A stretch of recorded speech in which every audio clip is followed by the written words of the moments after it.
നുണകളും രഹസ്യങ്ങളുമാണ് പലപ്പോഴും ബന്ധങ്ങൾ ഇല്ലാതാക്കുന്നത്. അത് എത്ര ശ്രദ്ധയോടെയാണെങ്കിലും ഒരു സൂചന എവിടെയെങ്കിലും ഉണ്ടാകും. അന്ധകാരത്തിൽ ചെയ്യുന്നത് വെളിച്ചത്തിലേക്ക് വരിക തന്നെ ചെയ്യും. നമ്മളെ സഹായിക്കാൻ പറ്റിയില്ലെങ്കിലും സങ്കടം പറഞ്ഞാൽ ആശ്വസിപ്പിക്കും എന്ന് ഉറപ്പുള്ള ഒരാളെയെങ്കിലും ജീവിതത്തിൽ സമ്പാദിച്ചു വയ്ക്കണം.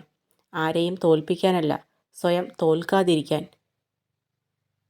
ആർക്കാണോ നമ്മുടെ പുഞ്ചിരിക്ക് പിന്നിലെ വേദന മനസ്സിലാക്കാൻ സാധിക്കുന്നത്, ആർക്കാണോ നമ്മുടെ ദേഷ്യത്തിന് പിന്നിലെ സ്നേഹം മനസ്സിലാക്കാൻ സാധിക്കുന്നത്, ആർക്കാണോ നമ്മുടെ മൗനത്തിന് പിന്നിലെ കാരണം മനസ്സിലാക്കാൻ സാധിക്കുന്നത്, അവരാണ് നമ്മുടെ യഥാർത്ഥ പ്രിയപ്പെട്ടവർ ആവുന്നത്. ജീവനും ജീവിതവും കൊടുത്തിട്ടും മനസ്സിലാക്കാൻ കഴിയാത്തവരോട് പരിഗണനയ്ക്ക് വേണ്ടി യാചിച്ചിട്ട് ഒരു കാര്യവുമില്ല. അവരുടെ പരിഗണനയിലുള്ളവർ വേറെ പലരും ആണെന്ന് മനസ്സിലാക്കുക. ജീവിതത്തിൽ ചില സങ്കടങ്ങൾ ആരോടും പറയാനും പറ്റില്ല, സഹിക്കാനും കഴിയില്ല. സ്വയം ഉരുകി തീരുകയല്ലാതെ നമ്മുടെ വിഷമങ്ങൾ ആർക്കും മനസ്സിലാവില്ല. ഒരുപാട് പണമുണ്ടായിട്ട് കാര്യമില്ല. നമ്മളൊന്ന് വീണുപോയാൽ എഴുന്നേൽപ്പിക്കാൻ ആ പണത്തിനാവില്ല. അതിനൊരു കൈത്താങ്ങ് തന്നെ വേണം. പണത്തിനേക്കാൾ മൂല്യം എന്നും മനുഷ്യബന്ധങ്ങൾക്കാണ്. പരസ്പരം വിശ്വസിച്ചവരെ വഞ്ചിക്കരുത്. ഒരിക്കൽ മുറിഞ്ഞ ബന്ധം പിന്നീട് എത്ര തുന്നിക്കൂട്ടിയാലും പഴയ ഭംഗി ഉണ്ടാവണമെന്നില്ല. വിശ്വാസം നഷ്ടപ്പെട്ടാൽ ബന്ധത്തിൻ്റെ അടിത്തറ തന്നെ ഇല്ലാതായി തീരും. വാക്കു പാലിക്കുമെന്ന് ഉറപ്പുണ്ടെങ്കിൽ മാത്രം കൊടുക്കുക. കാരണം ഒരു വാക്കിനാൽ മാത്രം നെയ്തുകൂട്ടിയ സ്വപ്നങ്ങൾ കുന്നോളം ഉയരത്തിൽ എത്തിയിട്ടുണ്ടാകും ചിലരുടെയെങ്കിലും ഉള്ളിൽ. ജീവിതത്തിൽ ചിലപ്പോൾ തോറ്റുപോയേക്കാം, ഒറ്റപ്പെട്ടു പോയേക്കാം, അവഗണിക്കപ്പെട്ടു പോയേക്കാം.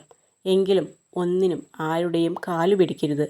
ഔദാര്യം കൈപ്പറ്റിയാൽ അടിമത്വം അനുഭവിക്കേണ്ടി വരും. പ്രതീക്ഷിക്കുന്നതെല്ലാം സംഭവിക്കണമെന്നില്ല.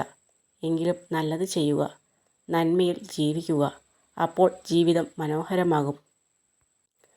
രൂപം കൊണ്ട് ആരെയും വിലയിരുത്താനാവില്ല. ആരുടെയും സഹായം ഇല്ലാത്തപ്പോൾ അകറ്റി നിർത്തിയവരായിരിക്കും ചിലപ്പോൾ അപ്രതീക്ഷിത സഹായവുമായി വരുന്നത്. ചിലരുടെ പെട്ടെന്നുള്ള മാറ്റം നമ്മെ വേദനിപ്പിക്കും. പക്ഷെ അത് മാറ്റമല്ല.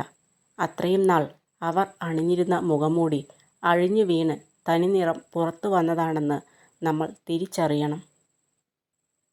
കുന്നോളം സ്നേഹം ഉള്ളിലുണ്ട് എന്ന് പ്രസംഗിക്കുന്നവരെക്കാൾ നല്ലത് കടുകോളം സ്നേഹം പ്രവൃത്തിയിൽ കാണിക്കുന്നവരെ വിശ്വസിക്കുന്നതാണ്. ഒന്നിലും അതിരു കടക്കരുത്. പുഞ്ചിരിച്ചവനെ മാന്യനെന്നും പൊട്ടിച്ചിരിച്ചവനെ ഭ്രാന്തനെന്നും മുദ്രകുത്തുന്ന സമൂഹമാണ് നമ്മുടേത്.